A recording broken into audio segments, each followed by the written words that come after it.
Today we're making a warm, simple, roasted tomato and white bean stew. Cozy, comforting, and easy to put together. We're keeping the ingredients simple and familiar.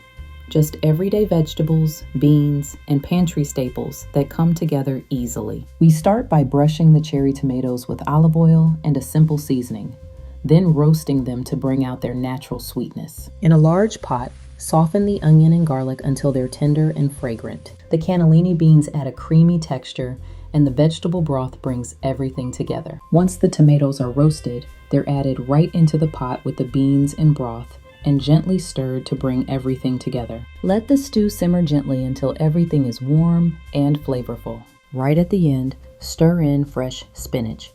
It cooks down quickly and blends right in. This is one of those meals that feels good any day of the week. For the full recipe, check out the pinned comment below. Thanks for watching, and I'll see you next time.